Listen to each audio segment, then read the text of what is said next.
So someone who influenced my life was a mentor that I sort of got shoved on me by big brothers, big sisters.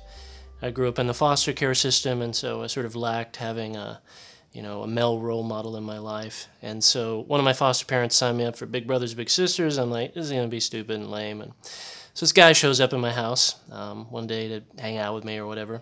His name is Gary Jones, and the thing that I most remember about him is, sometimes as mentors we can think that we have to have like the perfect thing to say or know always the right thing to say or the right question to ask or whatever, but sometimes it's something way more subtle yet way more powerful. I remember one time we were driving to have lunch or something, and he got a phone call on his cell phone from his wife, and I remember so distinctly how he spoke with his wife, how he was kind and they were playful and funny, and he was kind and tender. And in that moment, as like a 10-year-old, I made a decision. When I get married, that's how I'm going to talk to my wife. That's how I'm going to treat my wife. It wasn't like this big sit-down conversation with a chart or bullet points or any of that sort of thing.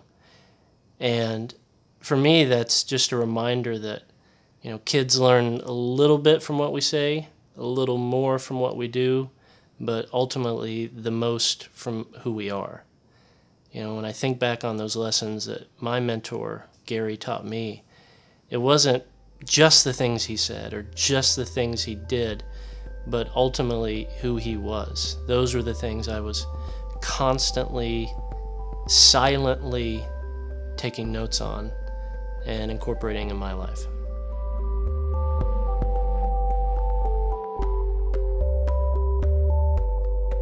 To me, I think high school is such a critical time because, a lot of my work is with specifically kids that get labeled as at risk. And to me, the question used to be sort of, is my kid at risk?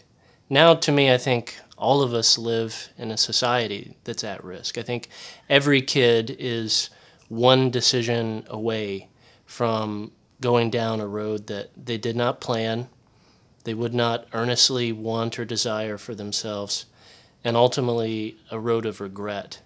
So for me, I think it's such a critical time because of that. There are little bitty decisions being made each and every moment that have sort of these massive consequences. And I think as leaders, we really have to lean in at a time where they're often leaning out and sometimes seem like they don't appreciate your investment. They aren't listening, but truthfully, they are.